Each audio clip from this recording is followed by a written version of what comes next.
to talk today about is potentially a little bit dry compared to what Mike had talked about, particularly the people that aren't using ZBrush on a day-to-day basis. But I think it gave me an opportunity to talk about something a little bit different that I actually think is a part of my workflow. And that is optimization, at least in part optimization. And I want to do a brief demo, not specifically a sculpt demo, but just something that I've recently started using Z Remesher for.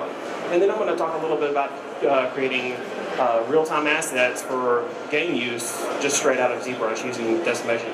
So when we talk about optimization within the context of ZBrush, ZBrush is a fast program, and anyone who's used it realizes that compared to other modeling applications, but no application is immune to abuse by its users.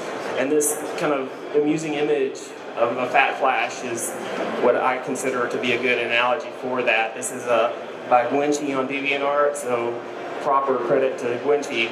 But this fat flash is a file unoptimized in ZBrush that can get quickly out of hand. This is something, again, that's not unique to ZBrush. Any application that's writing massive amounts of data over the course of a large modeling project. I mean, some of our modeling projects, I mean, they could last anywhere from a month or more, depending on how complex that model is. You get this creeping death of file saves and processing on your file. And it's something that you quickly become jaded to, or you just start to become desensitized to. And so the first part of that is to actually just be aware of its existence and to take measures as you're working on very, very intense files to combat it. So within the context of ZBrush, over here on the side we have divide, append, divide, append, divide. Duplicate your objects, and this is kind of how I work. I kind of tend to duplicate a lot of things and modify them. It's a workflow that works for me. I always feel like making something and then duplicating it and then modifying it to fit a different part of my model is always faster than building it from scratch, though I do a lot of building from scratch. It keeps me my tools honed, it keeps my modeling skills up. So over here on the other side, it's like, what do we do? We're never going to counterbalance this. That's the whole point, is to create a massive amount of data. And but there are measures that I take throughout my modeling process to combat the effects of those divisions. So first up, and probably at the top of the list, is to just kind of look at some of the session and project options in ZBrush. Things that will control your file on a topmost level. You can use a lot of subtools. Mike exhibited that earlier. There are a lot of reasons for that. They aren't explicitly about the file size as much as just minimizing processing workload within your ZBrush file. Divide with reluctance. And I think this one is something that a lot of new users into ZBrush will forsake. They'll basically just blast straight to high details, but there are reasons for staying low long. And then localized optimization. This is something that I could actually spend probably the length of time that all three of us have talked about. It's something that I think everybody finds their own ways of doing this, and sometimes you're doing it, you're not realizing you're doing it, but at any rate, I try to kind of take an active role or active measure in this regard. So looking at the actual session and menu options, all of these things up here actually affect your ZPR files. Many users aren't actually saving ZPR files if you're just modeling in ZBrush. The ZPR will include things like materials and rendering settings and things like that. But nonetheless, I want to look at these because the ones here on the right are actually actively going on whether you realize it or not. You're basically a part of your quick saves. This optimize button here, I talked to Paul about it earlier. He actually said that that optimize button would affect your quick saves.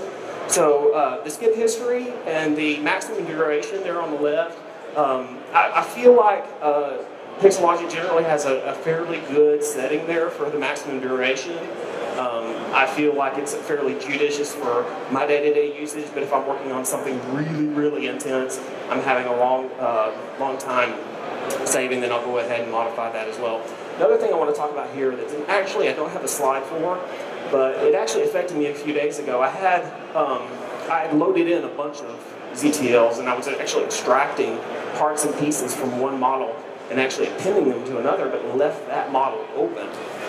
And whenever it goes to save your project, it's actually including all that data. So pay attention to delete all in the subtool menu. And if you're working on a ZTL that you're not actually working on, but you've loaded it up, you're not working on it, you actually used it as a reference or pulling components from it, go ahead and purge that thing out with delete all.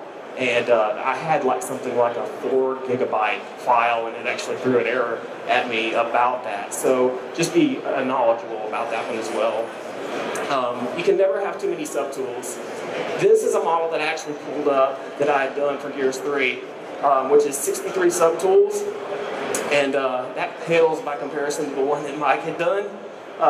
The funny thing about, I actually want to just mention this, is it's a complete aside, but whenever I showed Mike this slide, he's like, I didn't know that was in there. He had actually gone through and physically like counted every one of his subtools across all those ETLs to come up with that slide. And the aside there is just real. I mean, he and I actually share the same office, and we've shared it for 4 years or more.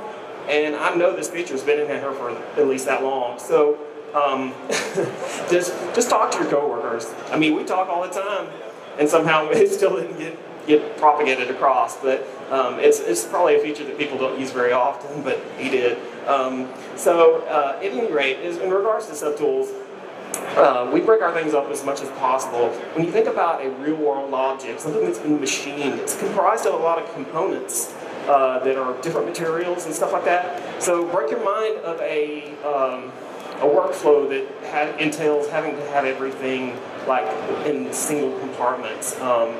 I used to model that way whenever I was Subdivision modeling because it seemed like it was the cooler way to do things, but really, basically, real-world objects are compartmentalized. The other thing that this does is, in terms of efficiency, is it means that whenever you go to, optimize or work on a particular subtool, the processing for ZBrush is not hitting a large amount of geometry.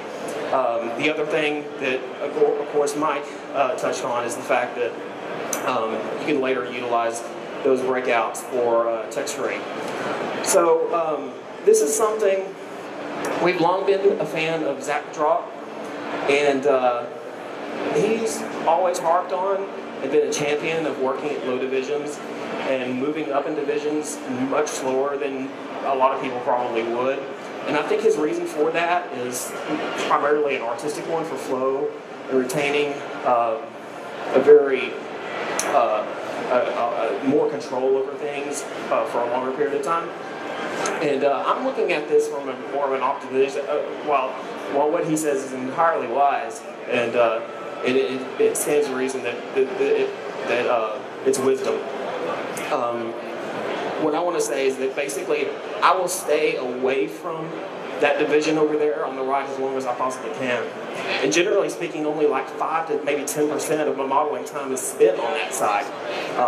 And part of it is because of Zach's reasons, but it's also keeping your file a smaller size longer, and you're not spending a lot of time at those divisions. And I do that pretty much across an entire model. So if I had like, my 60 subtools, I'll only go to that highest division when I absolutely need to. So optimizing preemptive.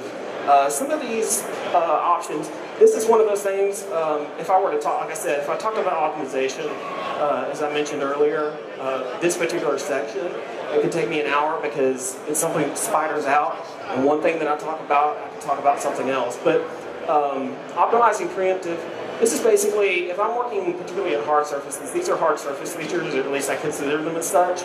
The new panel loops feature, which is freaking awesome if you've not used it, and the extract double. These are on by default in ZBrush, but if I'm working on armor plates or something, I will leave those off if I don't need them, so I don't have a lot of back faces that are causing overhead in my file. Secondarily, part of my mind cycles is when I'm working on a model, particularly if I've got some downtime waiting for some feedback or something, I'll just go through and try to see if there's back faces that can be deleted with delete hidden, and I'll delete loops using the new delete loops feature for things that are a little bit more coplanar, just try to rid myself of some waste in my file. And all of this, another thing I wanted to stress was that you don't want to spend so much time on this, and the reason I say I do it kind of in my downtime, you don't want to spend so much time on it that it's actually offsetting and burdening you down. It's just something you kind of do whenever you have the time for it. So basically, this shield shape here, I call it a shield shape. It could be a shield, it could be a small section of a large piece of armor. It's something that I just quickly concepted up for the sake of SIGGRAPH today. And basically what I want to do is I'm going to run through a video of me sculpting it up to a stage, and then subsequently I'll go in and add a couple of components in ZBrush. So basically I'm utilizing a Dynamesh sphere here and actually using a lot of the same tools that Mike had used, move, clay polish, trim dynamic, to just basically, I started with a center shape and I'll work my way out. A lot of times I'll do that where I start on a focal point. And I'm just appending a sphere, continuing the same thing, and then basically just roughly forming things in using a lot of the move tool. Move tool. I use that just like Mike does to create bulk shapes. Dynamesh, once it got in there, I utilize it all the time. There I'm adding a plane, and I actually reconstruct divisions on the plane to actually reduce it down to the point where I can move it around with a little bit more aggression. And I'm going to subsequently use the slice tools here, the slice curve, to actually add new poly groups. And then I will actually use the panel loops to actually pop those off into extrusions. Moving around, I actually add another layer dimension back here, a little thickness to it. You'll see me kind of struggle a little bit as I go through this thing working in profile view. And that's because as I'm concepted it, I had no idea what the thing looked like from the side. It was kind of elvish looking. Here, I actually create another component using a sphere. And then basically, I'm kind of overstating the fact whenever I do this, but you'll see me shortly. I go ahead and delete back faces on this, knowing that I'm going to replicate it.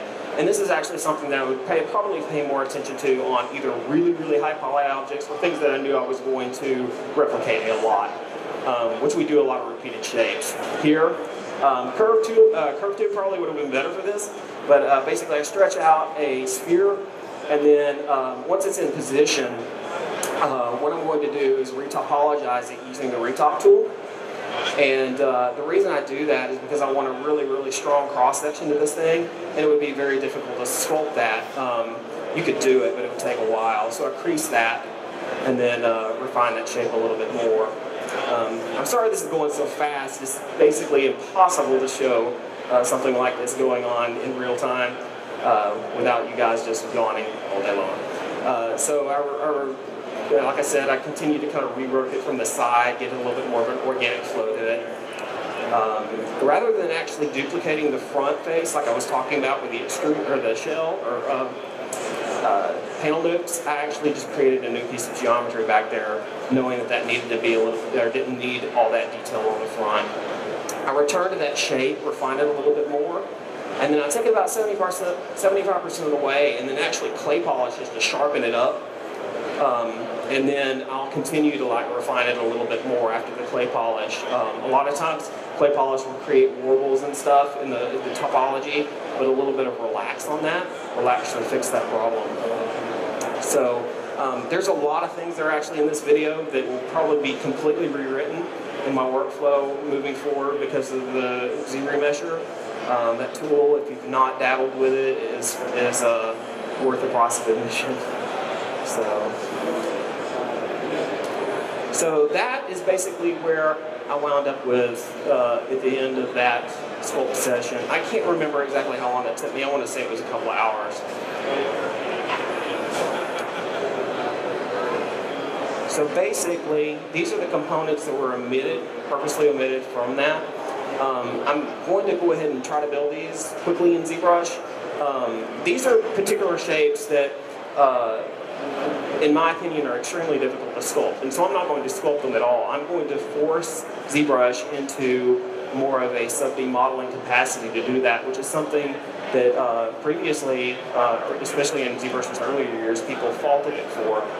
But I believe it's actually becoming as strong a modeling package in terms of hard surfaces as some of the traditional sub-D modeling programs. So,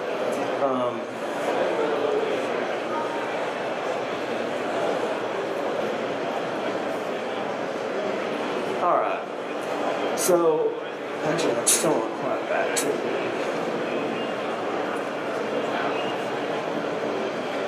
there's the default.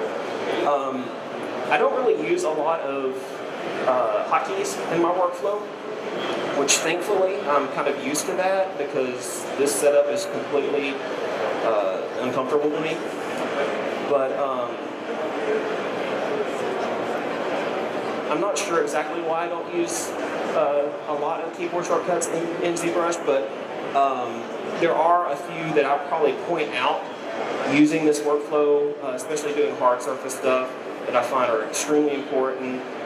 Some of those would be things like geometry, modify topology, delete hidden is something that I would almost definitely create a hotkey for.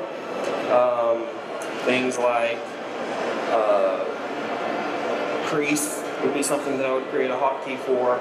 I just recently started using crease a lot, and I absolutely love that. I find it's almost invaluable. So basically what I'm going to do here, to add these little sweeping components to this mesh, let's start with this component here, which is a separate subtool. I'm going to duplicate it using subtool, duplicate, go to the geometry tab, and delete lower on that. That basically is getting rid of division history so that you can utilize curve tube snap. And I'll talk a little bit, if I can find it here. So curve tube. There we are. So curve tube snap. Let me go ahead and increase my draw size here.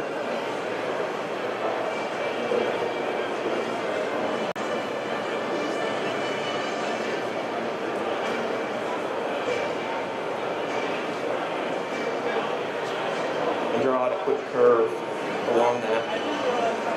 So basically, in duplicating that object, I created a substrate on which to attach that. So what I'm going to do is Control-Shift-Click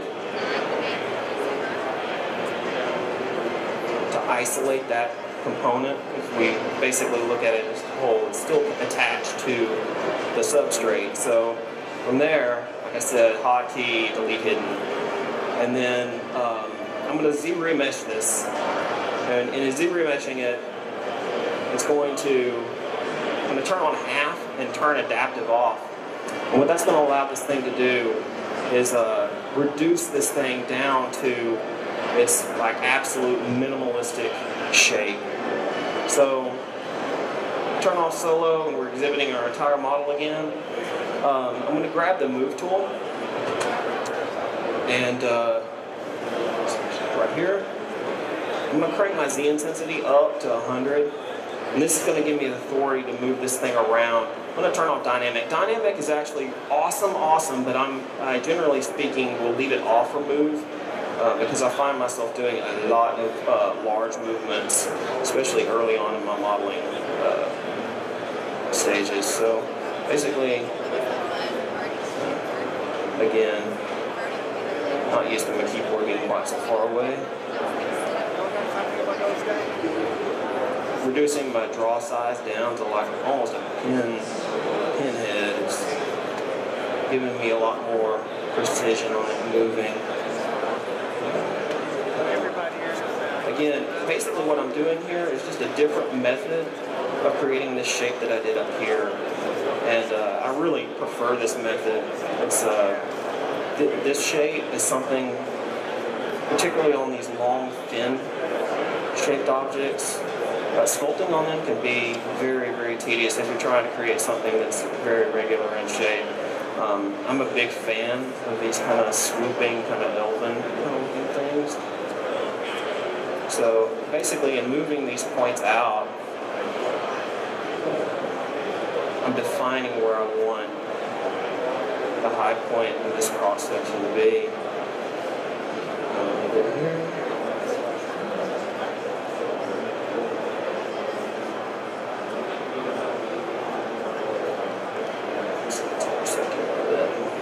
So what I'm going to do from here is actually create a crease on this mesh.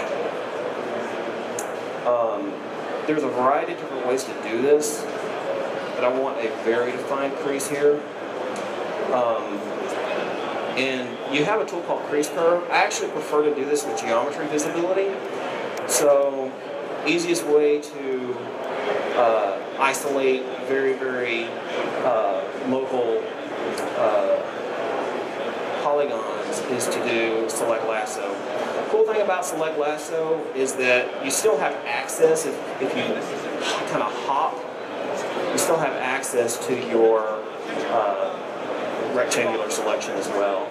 So using the lasso, you're going to actually hide groups of polygons.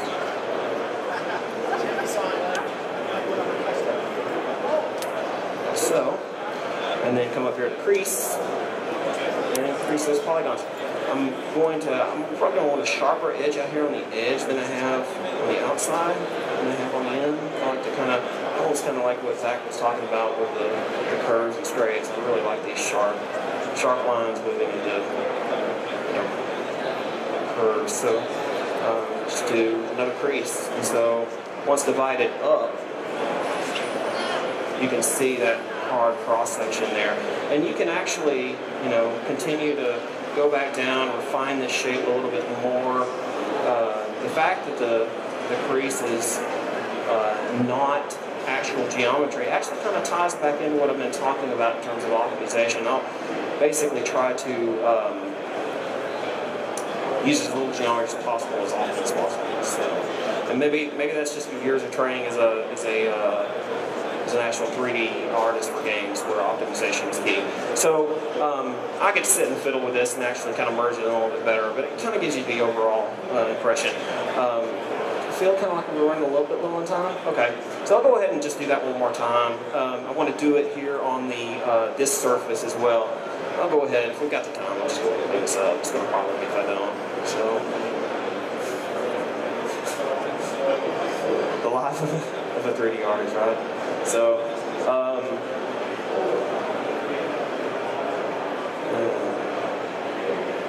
that's good enough. Good enough.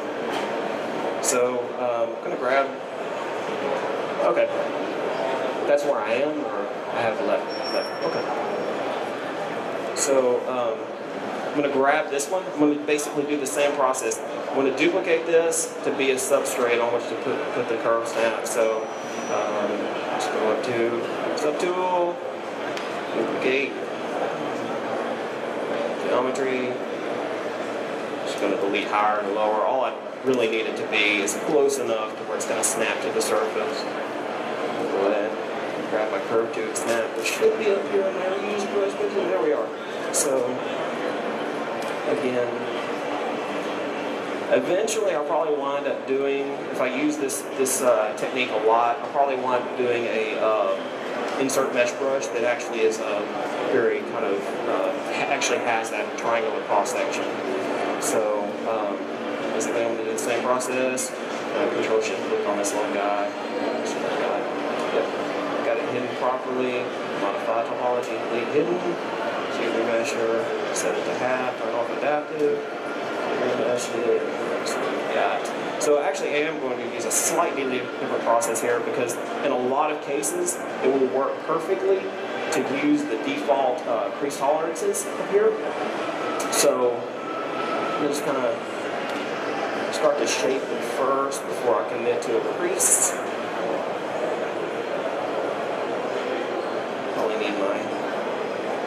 reference there.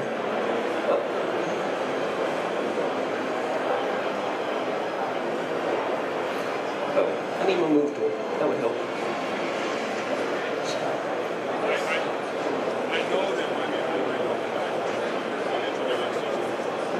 Some larger movement too. Just the flow.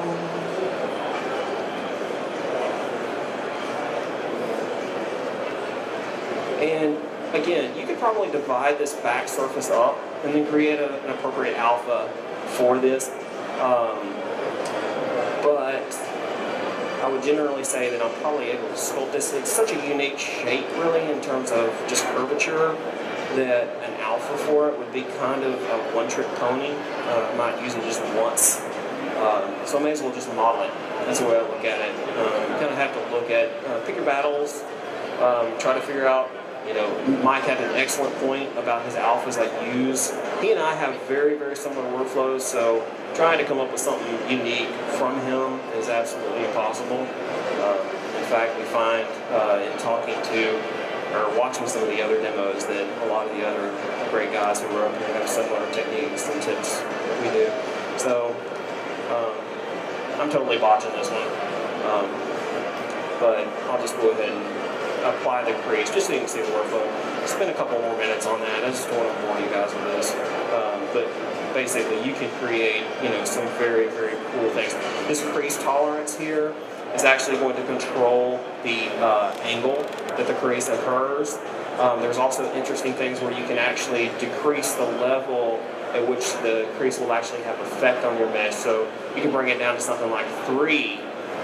It will crease, the crease will affect it at those levels, and then you can divide it up further, and the crease will actually allow the mesh to smooth out from that point. So back to my presentation.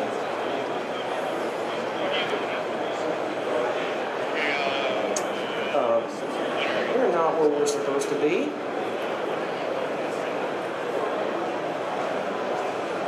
So, some thoughts on actually creating low poly meshes just directly out of ZBrush. Obviously, the topology tool has been there for a while. Previously, people were using Z-spheres to re-topologize models.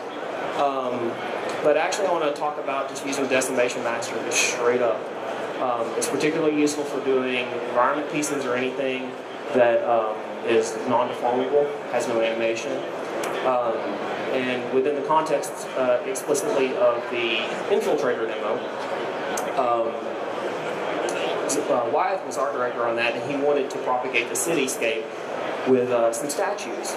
We were running very short on time, very aggressive project schedule, and basically what we determined to do was actually just sculpt low poly, or pose low polys. So the idea was to create these kind of stylized anatomical models. I basically generated those over the course of a couple of days, male and female. And in order to get these done fast and furiously, basically I just created decimations just straight in ZBrush. I've actually highlighted these key points here just to kind of show you how closely the mesh actually matches. If you were to try to retopologize that, that would not be the case. Now, obviously this isn't going to work for something that actually needs deformation at those joints, but in this particular case, I was going to be responsible for actually posing them up, and so I could always do corrective sculpting joints and things like that. So, I'm not a rigger. I don't claim to be a rigger. I don't enjoy rigging, and so I decided to do that in ZBrush, which is something that I'd never really done before. So I used the Z-spheres within ZBrush, and the awesome thing about those is that you don't have to worry about weighting at all. It's basically you place your joints, you scale the joints appropriately, you can find your mesh, move it around. And so basically what I did, knowing that I needed several of these sculptures, basically I created layers on the Z-sphere so I could close and open the hands. We could move the head around, up and down, what have you. Most of the poses were fairly straightforward, so I didn't really need a lot of layers, but this allowed me to future-proof it if I needed to go back in and add a lot more poses to them. So this is a female pose with Z-spheres. Basically in the center we have a 50-50 blend between the original vine pose and then a more elegant pose. So this is the pose that I just showed you. Basically I exported it out after I posed it to my kind. He built within, I mean, basically these sculptures, I think both of the ones I'm going to show you were probably done within 2 or 3 days. I mean, they were extremely fast. And then this is the one that I did. There are a couple of components for maxing here. Basically, we have a huge bank of previously subdivision polygon or subdivision model meshes, and so anytime we need to cannibalize stuff like that, a lot of times we go back to things that we've already made, refine them, or what have you. And then a lot of times they'll get dinged up or whatever in ZBrush. The cloth is entirely ZBrush. So this is that model actually rendered real time within our UV4 technology, and basically we talked a lot about the Infiltrator demo that we did earlier this year for GDC. And so I kind of want to leave on that note. Basically, the image that you see here is comprised of art made by a host of guys at Epic that have utilized ZBrush to create some just phenomenal art. Mike obviously put his heart and soul into that model. The weapon was made by a compadre of ours named Pete Hayes. Basically, I want to leave you guys with our demonstration of UV4 technology for GDC that we did. So